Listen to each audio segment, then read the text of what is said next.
Nous avons chacun notre propre perception de la réalité. Il suffit parfois de faire un pas de côté pour faire évoluer le regard que nous portons sur nous-mêmes, sur les autres et sur le monde. C'est ce qui m'a conduit à créer le podcast Il y avait une fois. Je suis Sophie et je partage avec vous mes découvertes et mes rencontres pour mieux vous connaître, mieux vous comprendre et questionner votre point de vue. Si ces thématiques vous intéressent, je vous invite à vous abonner sur votre plateforme préférée. Et s'il existait d'autres voies d'accès à l'inconscient pour évoluer vers le plaisir d'être ? Pour en parler, j'ai le plaisir de recevoir Martine Gerco, psychologue clinicienne et psychanalyste psychothérapeute. Elle exerce son cabinet libéral à Paris, spécialisée dans les états modifiés de conscience et leur potentiel de guérison. Elle a une approche intégrative. Elle organise régulièrement des séminaires de respiration holotropique et de chamanisme. Dans son ouvrage « Une psy parle aux esprits », paru chez Mama Édition, Martine Gerco repousse les limites de la psychanalyse académique et la position traditionnelle de l'analyste. Elle nous invite à la suivre dans sa quête qui est celle de toute une vie et nous entraîne avec élégance dans un voyage initiatique aux quatre coins du monde. C'est un ouvrage qui se lit comme un roman et fait apparaître des possibilités nouvelles d'exploration existentielle et spirituelle. Bonjour Martine et merci d'avoir accepté mon invitation. Bonjour Sophie, merci pour votre invitation qui me touche beaucoup. Alors, vous débutez votre ouvrage « Une psy parle aux esprits » paru chez Mama Édition en disant que dès l'aube, je choisis de placer ma vie sous le signe de l'ouverture. Peut-on dire que vous aimez explorer au-delà des conventions et des normes ? Oui, comme disait très joliment mon éditeur, je suis une défricheuse et une déchiffreuse d'énigmes. Et la psychanalyse, c'est une archéologie de l'âme.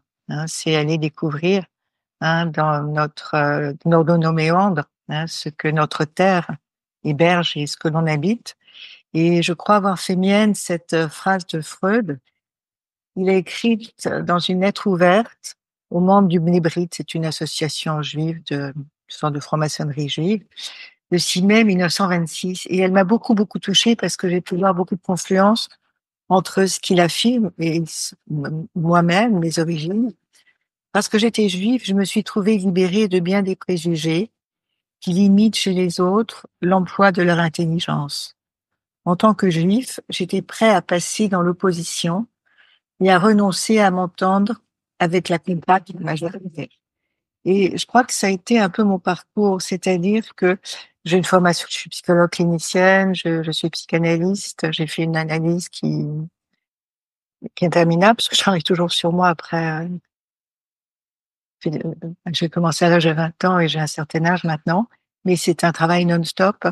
Et c'était important pour moi de me former aux approches intégratives autour de la psychanalyse, c'est-à-dire l'hypnose, la relaxation de type analytique, le MDR, la Gestalt. J'ai suivi beaucoup de formations en utilisant d'abord les outils sur moi en tant que patiente, et j'ai eu la chance de vivre aux États-Unis pendant plusieurs années, donc entre Paris et San Francisco. Et il y a 40 ans, j'ai eu accès à des pratiques qui n'étaient pas utilisées en France. Donc, après m'être formée aux outils psychologiques intégratifs, je suis sortie, j'ai été visiter d'autres champs de recherche parce que j'étais déjà suffisamment armaturée, suffisamment solide psychiquement pour me former à des approches beaucoup plus holistiques et intégratives. Et ce qui m'a plu dans cette aventure intérieure, c'était de pouvoir m'autoriser à sortir de ce qui était conventionnel en France pour oser. Et oser, je crois que l'audace, c'est un des maîtres mots de ce qui me caractérise.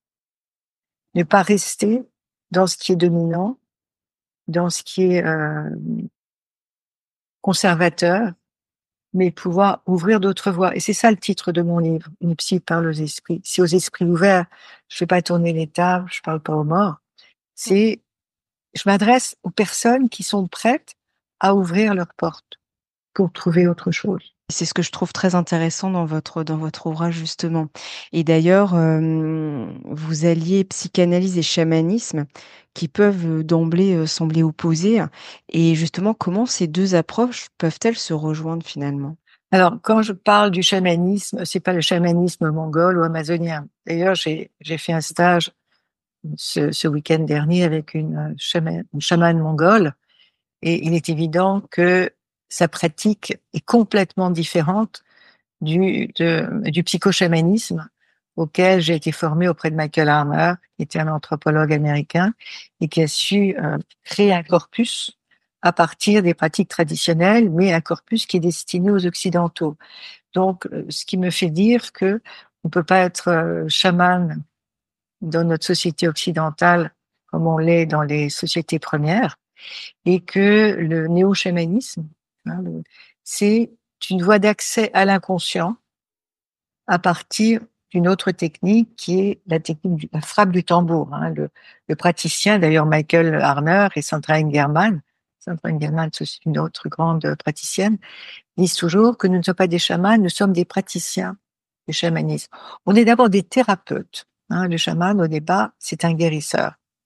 Donc moi, je dirais que je suis une guérisseuse, une psychanalyste qui guérit, entre guillemets, parce que c'est le patient qui se guérit avec mon aide.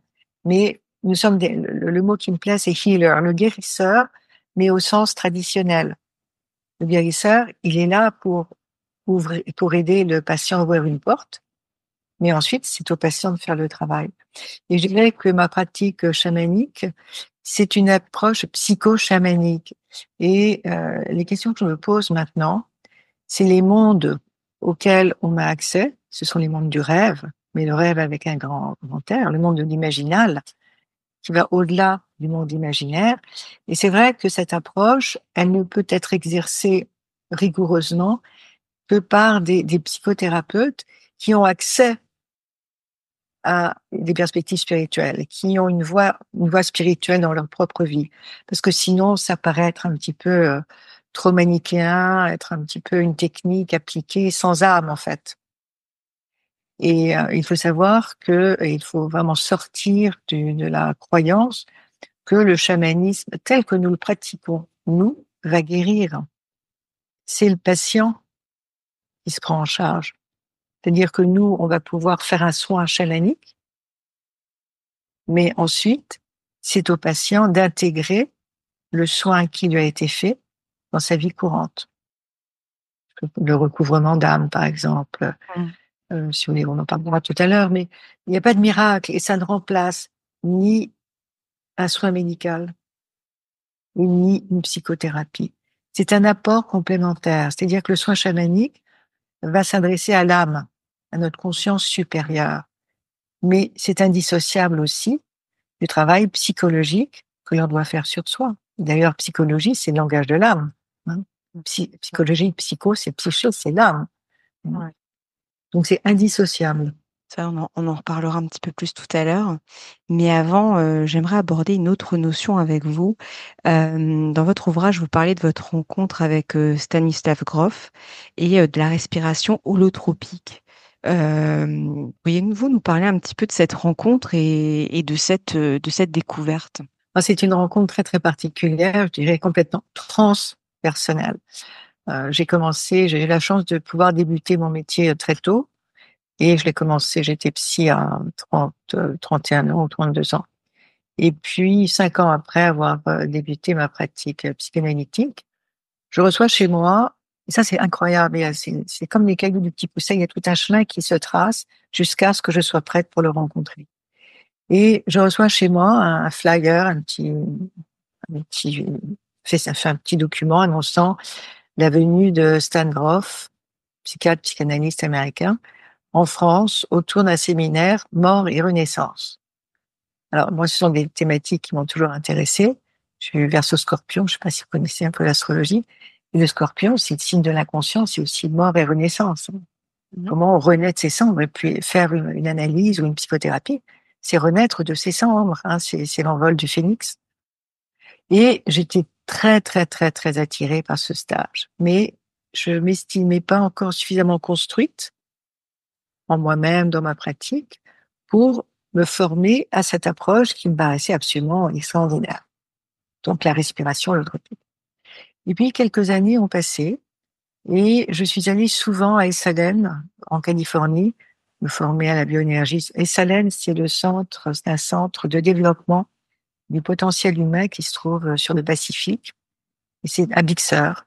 Et c'est de là qu'ont essaimé, que se sont créées la plupart des thérapies humanistes. Et quand j'allais là-bas, chaque fois et Groff exerçait là-bas. Il animait des stages. Et puis, chaque fois que je voulais aller le voir, c'était toujours plein. Alors, je parle 5 années plus tard. Et puis, donc, je me dis, Martine, lorsque ça sera le moment, ça va se présenter à toi. Et effectivement, je crois qu'on peut pas accélérer le processus, même si parfois on est très impétueux et très impatient. Je connais bien la patience, je suis quelqu'un de très impatient. Et puis, quelques années donc se sont passées et ça devait être, là, je vais avoir 39 ans. Et là, sur un plan symbolique, c'est intéressant. Donc, c'était en 1900, non, non, en 1989.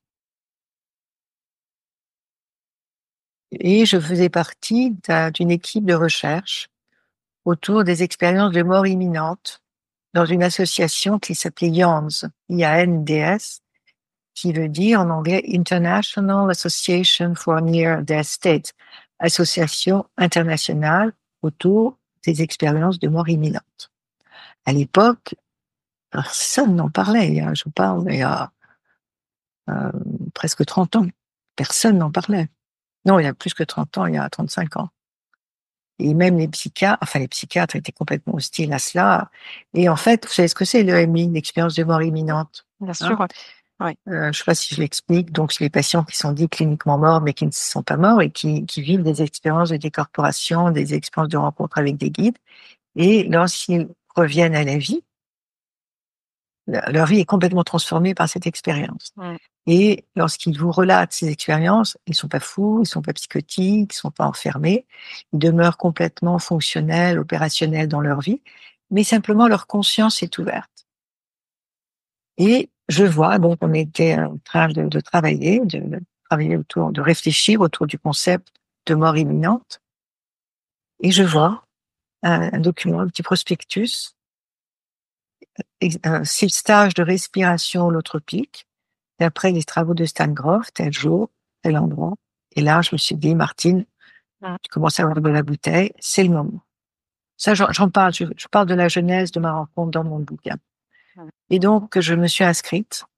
J'ai vécu une expérience que Jung qualifierait de lumineuse, d'extatique. Et là, c'était le moment. C'était le moment.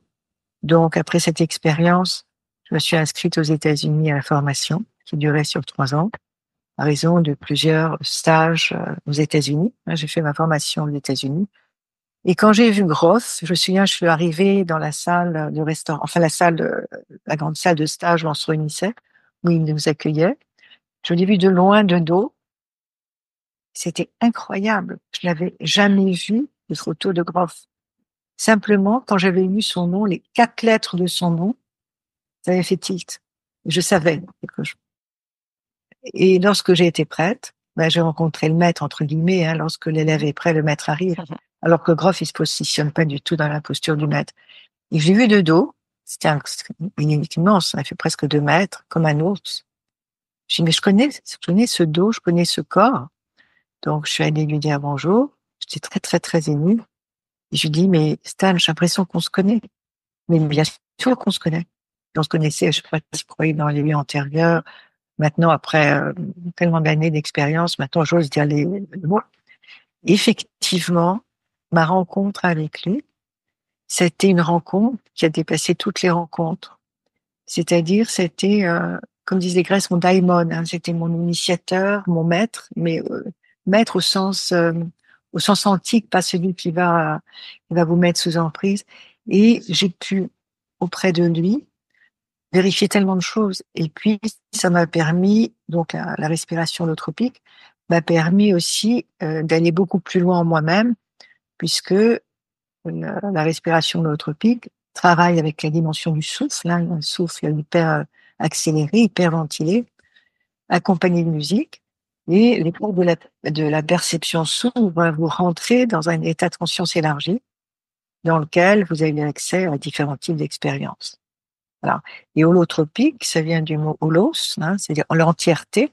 Et tropique, c'est trépéine en grec, se déplacer vers. Donc, vous, dans cet état d'ouverture, vous allez rencontrer des expériences psychodynamiques, mais qui ont été oubliées parce que trop douloureuses, mais surtout des expériences périnatales, des expériences qui sont rattachées à la naissance, puisque la naissance et la gestation, ce sont des moments constitutifs de l'histoire de l'individu. C'est-à-dire que le bébé ne n'est pas table rase, il n'est pas vierge d'expérience, mais il s'est passé plein de choses en lui pendant cette période. Hein. Il y a un continuum, il y a une communication très très étroite de l'inconscient de la mère à l'inconscient du bébé. Et pendant une expérience holotropique, le patient va revivre des choses auxquelles il n'avait jamais eu accès, mais qui étaient engrammées à l'intérieur de lui. Donc le corps se souvient, le corps a une mémoire, la mémoire cellulaire. Et on réalise dans le travail holotropique qu'on est beaucoup plus que notre corps. On est un corps, on est des êtres multidimensionnels. Mais il importe d'être vigilant, de ne pas pratiquer seul, de pratiquer avec des psychothérapeutes expérimentés, formés lourdement, je dirais lourdement formés, hein, parce que la formation elle est longue, connaître la psychopathologie. Et puis il y a des contre-indications. Il y a des contre-indications importantes, hein, qu'il faut respecter. Donc Grof, c'est une figure qui est majeure dans la psychologie du XXe et XXIe siècle, parce que c'était le créateur des thérapies psychédéliques, thérapies sous LSD. Et quand le LSD a été interdit aux États-Unis, il a eu recours à la respiration, cette respiration motrice, qui en fait était pratiquée par les grands mystiques de toutes les traditions. C'est bien chez les Juifs que chez les chrétiens, Sainte Thérèse d'Avila, Saint Ignace de Loyola, chez les soufis aussi, dans toutes les grandes traditions, chez les hindouistes aussi. Donc en fait, il n'y a qu'une seule tradition, il n'y a pas plusieurs traditions. Il y a une seule tradition unique et primordiale. D'ailleurs, à ce propos, vous transmettez justement cette pratique à travers des stages, me semble-t-il. Oui, alors j'anime des stages, le prochain a lieu au mois de décembre, j'anime régulièrement des stages, mais je ne prends dans mes stages que des participants avec lesquels, ce ne sont pas mes patients avec lesquels j'ai eu des entretiens au téléphone ou par Zoom, et des gens qui ont fait un travail sur eux-mêmes. Je ne prends pas des gens qui viennent par curiosité. Non, il faut vraiment avoir une intention puissante et être suffisamment outillé psychiquement. Et quand je vois qu'il y a des groupes de respiration qui se font, je vois, enfin, il y a des choses tellement scabreuses qui se font et qui sont des groupes ou il y a des stages hein, une heure et demie qui se font. Donc les gens vont s'hyperventiler pendant une heure et demie, puis après ils s'en vont. Enfin, il faut être très très vigilant et le cadre est très très très important. Et là, je m'insurge parce qu'il y a une mode, c'est comme la mode du chamanisme, la mode du spirituel, et bon, beaucoup de participants, de gens sont sous emprise et n'arrivent plus du tout à discriminer le bon grain de livret. C'est important de pouvoir dire non à quelqu'un quand on sent qu'il n'est pas suffisamment solide là, pour vivre cette expérience. En fait, c'est un service que l'on rend à la personne de lui dire non, très gentiment. Ouais. Et merci de le préciser parce que effectivement, je vous rejoins. Même si je suis pas thérapeute, mais c'est vrai que parfois je me dis, c'est vrai que c'est toutes les pratiques, tout ce qu'on propose n'est pas ouvert à tout le monde selon où il en est dans son travail personnel, quoi. Bien sûr. Et dans votre ouvrage, alors on va parler un petit peu plus de votre vie. Vous décrivez les 2 agressions que vous avez subies à votre domicile. Et justement, je trouvais ça intéressant parce que vous parliez justement de donner du sens aux épreuves que nous pouvons traverser. Et justement, en quoi est-ce important de donner du sens aux épreuves que nous pouvons traverser? Je crois que si on ne donne pas du sens à l'épreuve, on va devenir victime de l'épreuve et on ne pourra pas s'en sortir. Donc moi j'ai pris ces épreuves comme des sonneries d'alarme. J'ai une pratique qui me passionne et ces deux épreuves ont permis de réfléchir au temps que je ne me donnais pas. Par exemple, la première agression euh, dont je parle, que j'évoque dans mon livre, j'étais agressée par trois gangsters qui ont fait éruption dans mon cabinet avec des armes à feu. Et bon, je ne vais pas vous raconter l'histoire là, mais je m'en suis sortie. Et les trois gangsters ont passé du temps en prison. Il y a eu un procès au pénal. Et j'ai subi un choc post-traumatique. Enfin, sur le moment, c'était un choc traumatique. L'un de mes copains psychiatres m'a dit, mais écoute, je vais venir te voir. C'est le soir de l'agression. Et je vais te prescrire des anxiolytiques et des antidépresseurs.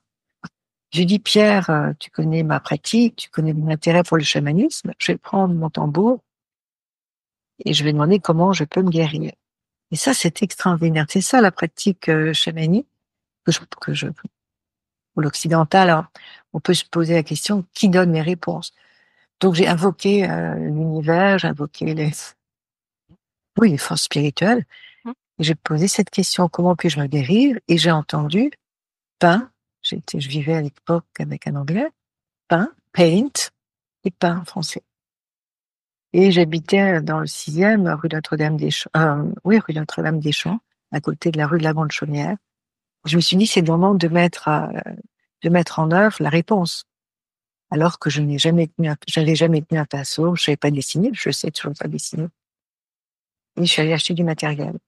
J'ai commencé à peindre avec fièvre dans une sorte d'éclosion existentielle. Et ça m'a sauvée du traumatisme. Et ça a été ma guérison post-traumatique. Et donc, la peinture, c'est devenu mon langage. Et j'ai exposé plusieurs fois et je peins beaucoup et j'adore ça. Et si j'avais pas eu cette agression qui m'a permis de me questionner, bah, j'aurais été victime et je serais, voilà.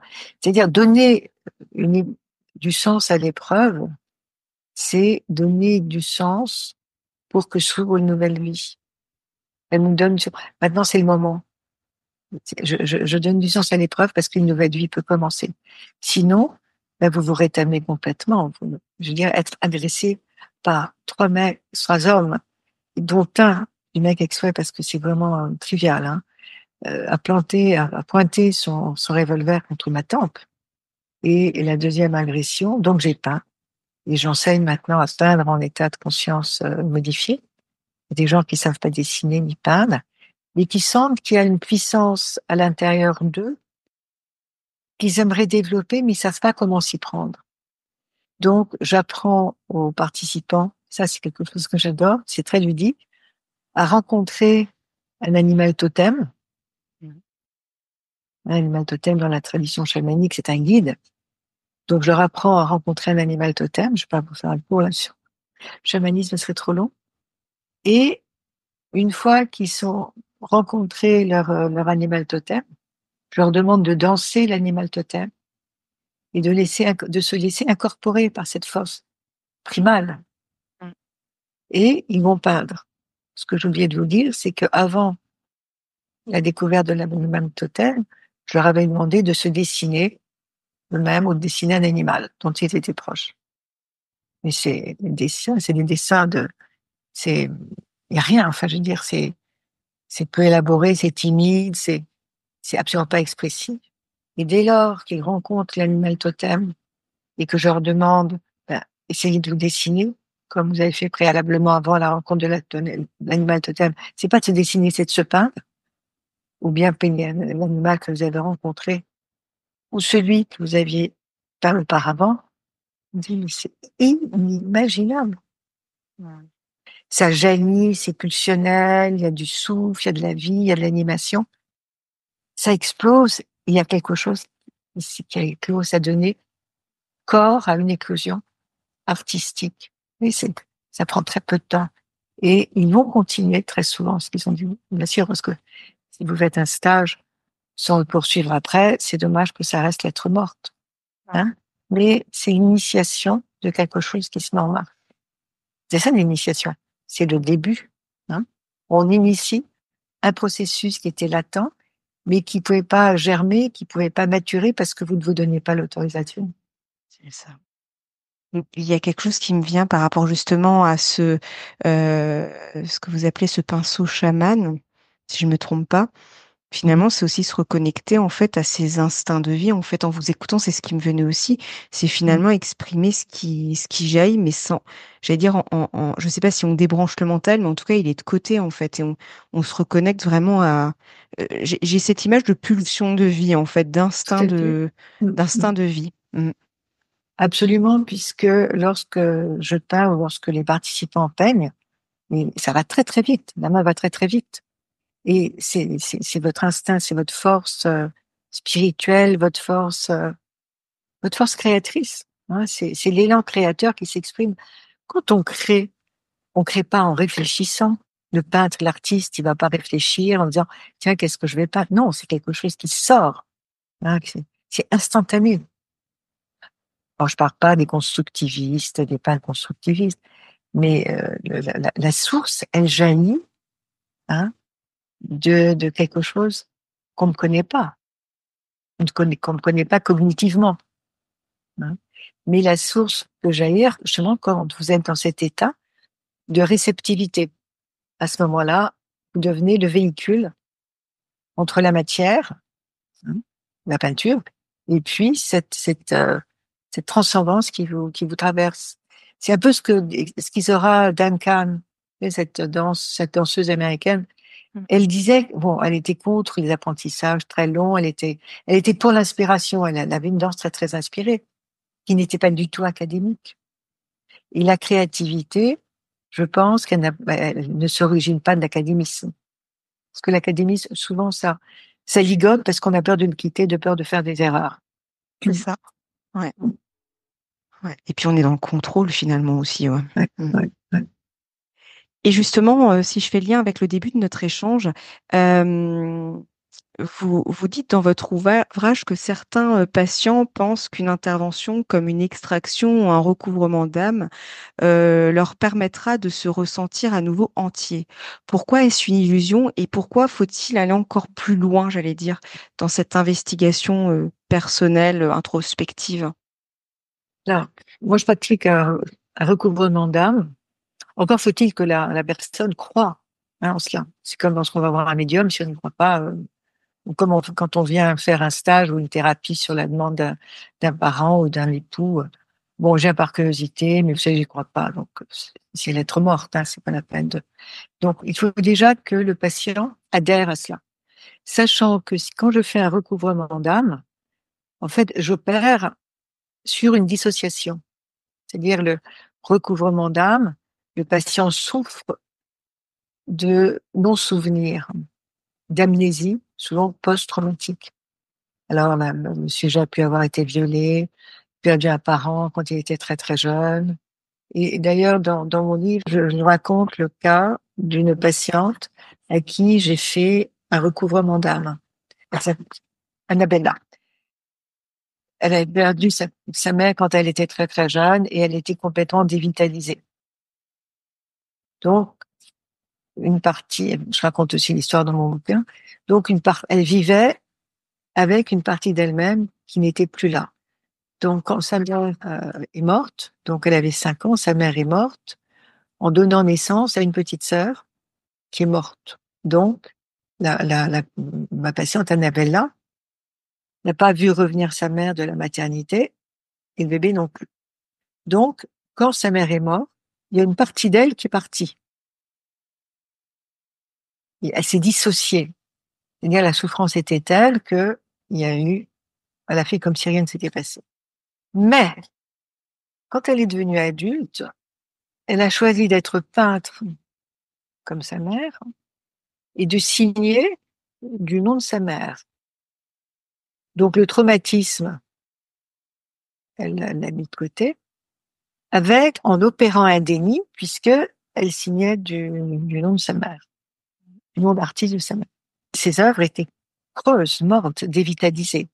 Et elle vivait, elle avait, je sais pas, 25 ans à l'époque, et c'est consoeur psychiatre qui me l'avait adressé.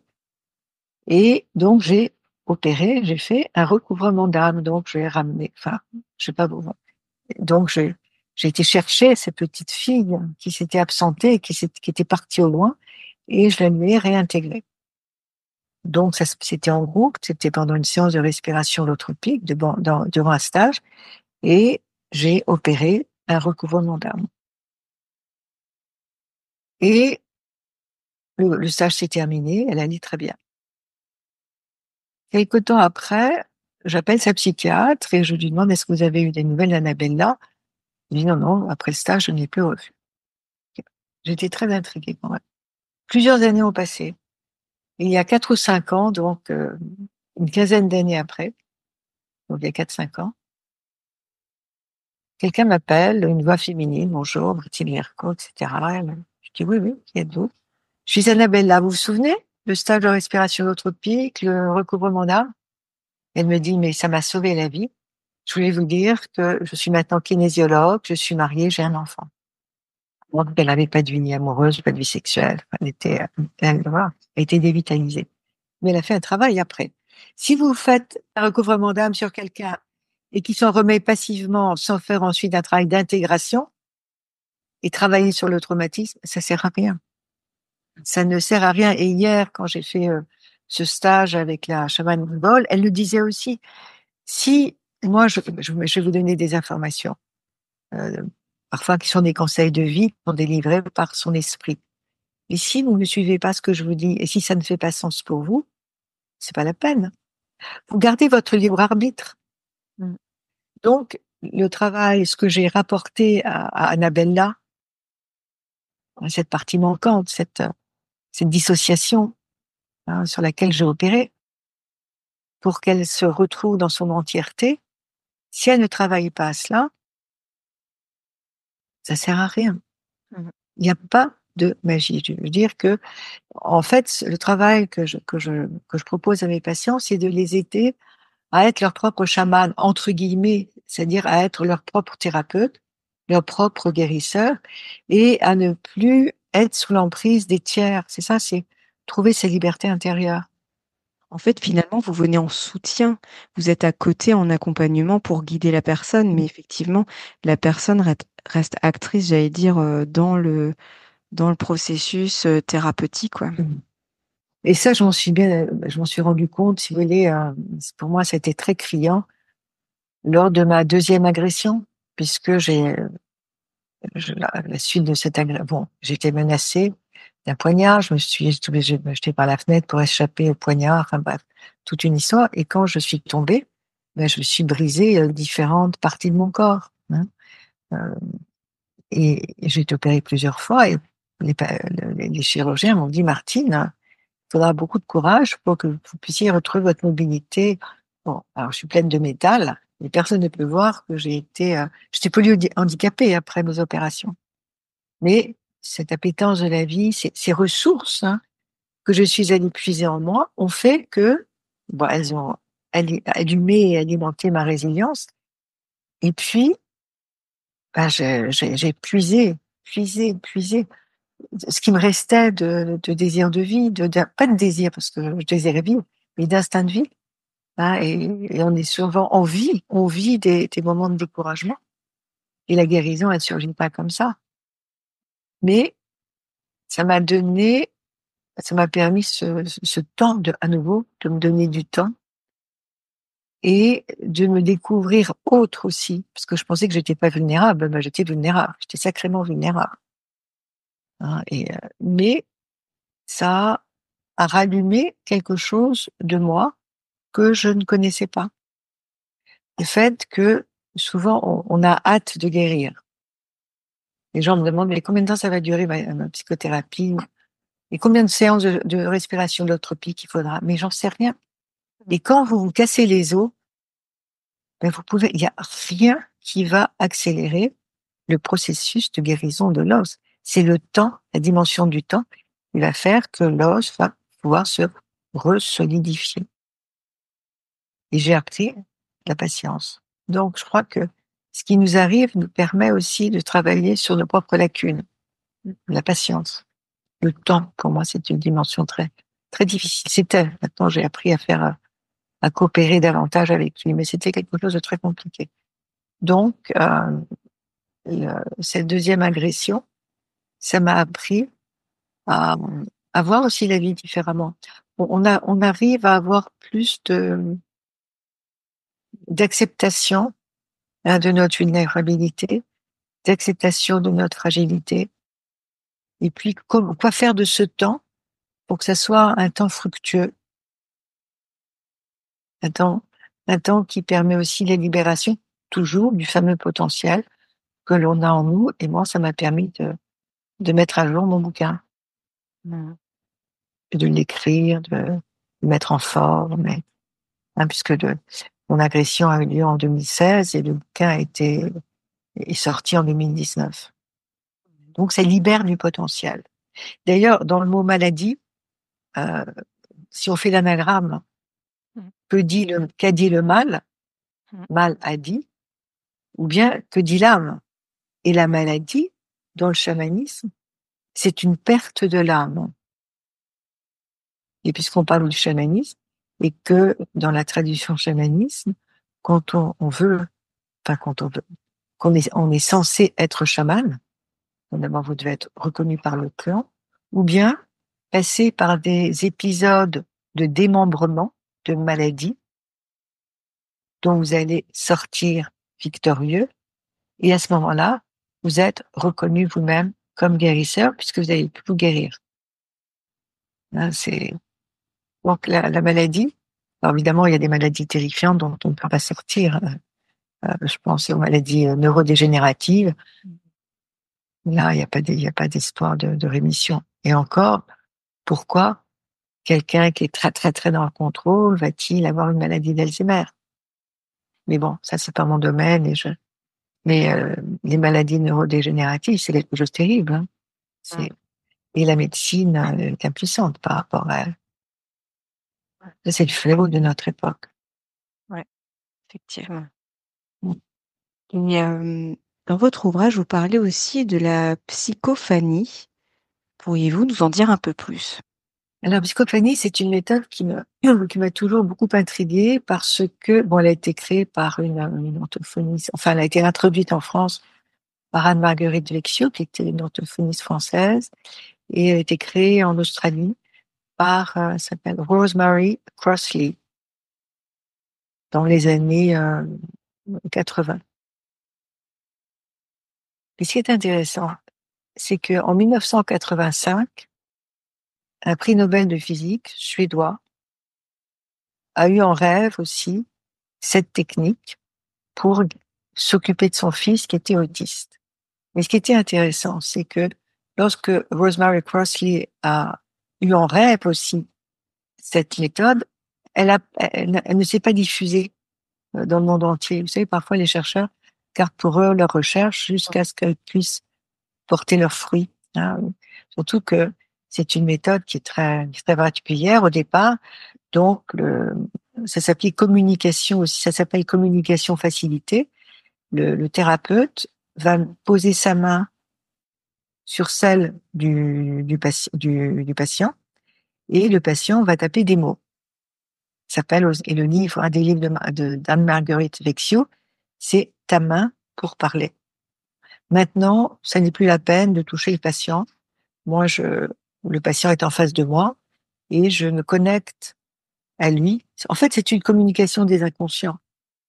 Psychophanie, phanie, bon, psycho, c'est l'âme, et phanème, c'est la communication, et c'est aussi un révélateur. Donc, on révèle, on met à jour les contenus de l'inconscient ou de l'âme. Moi, je dirais que c'est une approche d'inconscient à inconscient. Si le psychanalyste n'est pas en connexion avec l'inconscient de son patient, il faut mieux qu'il fasse autre chose. C'est une forme de télépathie. Évidemment, c'est totalement décrié par les scientifiques parce qu'il n'y a aucune preuve. Mais ce qui est intéressant, c'est que au moment où pratiquement Rosemary Crossley crée la psychophanie, au même moment ou un peu de temps près, Alors c'est peut-être 82 et puis le prix Nobel de physique 85, peu importe.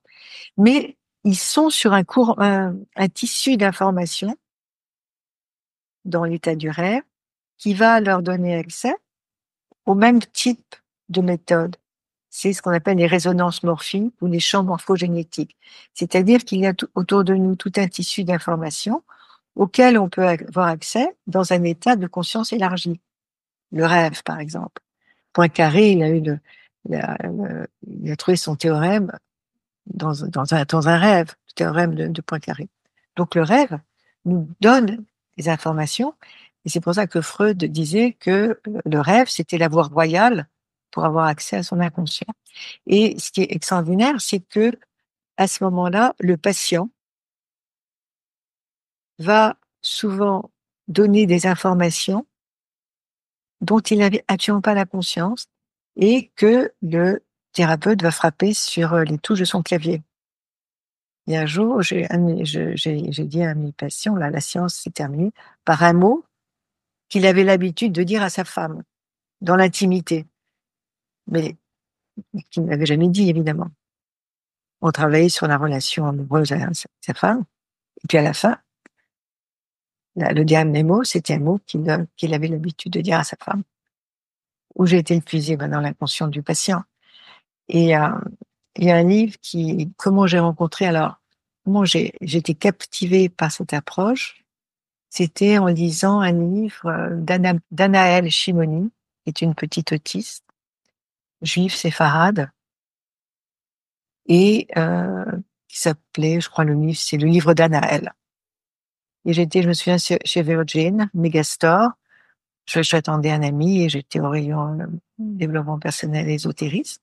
Et le livre était préfacé par le grand rabbin de France, Joseph Citruc. Je me dis, bon, alors le thème m'interpelle. Et puis, bon, si le livre était préfacé par Joseph Citruc, qui n'était pas un allumé, j'ai acheté le bouquin. Et là, j'étais fascinée. Parce que cette petite fille qui n'avait jamais parlé, quand ses parents ont entendu vent de cette approche, ont été voir différents thérapeutes. Et en fonction des thérapeutes, la petite fille divulguait des informations différentes. Parce que il y a une connexion du patient avec l'inconscient du thérapeute. Donc, ce qui s'écrit, c'est aussi la langue du thérapeute.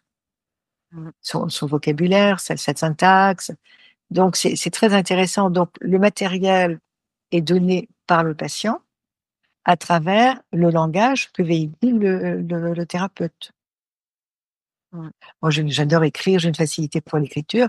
Donc, c'est vrai que les textes qui se délivrent quand je fais une psychophanie sont toujours très bien écrits, mais avec plein d'expressions du père, de la grand-mère qui arrivent. Hein. Donc, c'est ça qui est intéressant. Mais en aucun cas, je ne vais influencer cognitivement le matériel du patient. Je suis à la disposition du patient et ça passe à travers ma psyché, mais à travers ce que je suis aussi.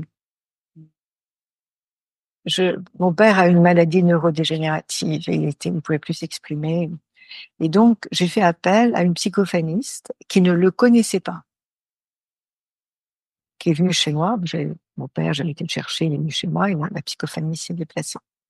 Elle ne connaissait rien de mon père. Et à la fin de la séance, elle m'a dit, ton papa m'a beaucoup touchée parce qu'il m'a parlé de la Seconde Guerre mondiale, de sa souffrance, de la Shoah. Elle ne connaissait pas l'histoire de mon père. Et il m'a dit combien il avait hâte de partir vers les mondes feutrés. Alors qu'il parlait plus, il était dans un état très, très régressé. Voilà. Donc, je dirais pas que c'est une psychothérapie, mais c'est un outil qui nous aide à dégager du sens lorsque le patient a du mal à parler. C'est une approche intéressante, en tout cas. Et justement, comment, finalement, l'ensemble de ces approches peuvent-elles être complémentaires à celles, entre guillemets, «plus conventionnelles»? Alors pour moi, elles se complètent. Pour moi, le ferment, hein, mes racines, c'est la psychanalyse. C'est ce qui m'a fécondée, c'est ce qui m'a formée, c'est ce qui m'a passionnée. hein. J'ai commencé par ma psychanalyse pour ensuite pouvoir bifurquer et aller explorer d'autres voies d'accès. Pourquoi après une longue psychanalyse? C'est parce que je vous l'ai dit tout à l'heure, j'étais déjà enracinée et dans une approche cohérente de ma pratique. Et dans la Kabbale, il est dit la Kabbale, c'est la mystique, hein, c'est l'exploration des mondes invisibles. On ne peut pas commencer à explorer la Kabbale avant 40 ans, tant que l'on n'a pas apporté à sa famille le pain et la viande, ou tant que l'on n'a pas mangé son pain et sa viande. C'est-à-dire, tant qu'on n'a pas fait une famille, on ne s'est pas ancré, on n'a pas créé des racines, on n'a pas planté les fondations de sa maison. Moi, c'était ça. La psychanalyse, ce sont mes fondations. Et après, j'ai pu itinérer et aller explorer parce que j'étais construite. C'est pour ça que je n'accepte pas en respiration neutropique des gens qui ne sont pas en thérapie parce que ils sont trop fragiles. C'est comme prendre des substances psychédéliques. Si on prend des substances psychédéliques en ayant un moi fragile, mais ça va vous délabrer complètement, hein. Faut être très, très vigilant. Et quel serait votre mot de la fin pour clôturer notre échange? Alors, je crois que c'est toujours le même mot, hein, la même phrase. J'en parlais tout à l'heure au déjeuner. Moi, je suis j'aime l'audace, j'aime l'aventure, euh, j'aime la découverte, l'exploration. Et c'est la phrase que je cite toujours, et parce qu'elle m'a vraiment impactée. C'est la phrase de Steve Jobs à la fin d'un cours à Stanford. Il disait "Stay hungry, stay foolish". Restez fou, non, restez affamé, ayez toujours faim, soyez fou. Soyez toujours pas vide, j'aime pas le mot avidité, mais oui, ayez toujours faim de la vie, de la découverte, repoussez les limites, désenchaînez-vous. Mmh. Soyez fou, c'est pas la folie psychiatrique, hein, mais soyez fou, c'est oser, c'est l'audace, Mmh. c'est et puis c'est croyant en vous, hein, c'est croire en vous, c'est croire en vous. C'est ça aussi, c'est écouter votre voix intérieure, écouter votre intuition. Personne ne sait mieux que vous. Mmh. Ouais, c'est très Ça. juste. Mmh. Mmh. Un grand merci en tout cas, Martine, c'était vraiment un plaisir d'échanger avec vous, vraiment. Donc, merci beaucoup et j'invite nos auditeurs, qui voudraient, aller plus loin, découvrir votre ouvrage que j'ai beaucoup apprécié, Une psy parle aux esprits, paru chez Mama Éditions, qui est vraiment, vraiment très chouette et justement enfin, je trouve que votre parcours est hyper inspirant parce que justement, moi, ce que je retiens, c'est vraiment ce côté à ouais, l'ouverture, en fait. C'est vraiment ce côté à aller toujours plus loin, en fait, dans l'exploration et ouais, je trouvais hyper inspirant, en tout cas, votre parcours donc, encore un grand merci pour notre discussion. Merci à vous, Sophie. C'était un plaisir aussi pour moi d'échanger avec vous. Si vous avez aimé cet épisode, n'hésitez pas à lui laisser 5 étoiles sur Apple Podcast ou un pouce sur YouTube. Et surtout, abonnez-vous sur votre plateforme d'écoute préférée pour ne manquer aucun épisode. Je vous souhaite une très belle journée ou une très belle soirée et vous donne rendez-vous dans 2 semaines. À bientôt!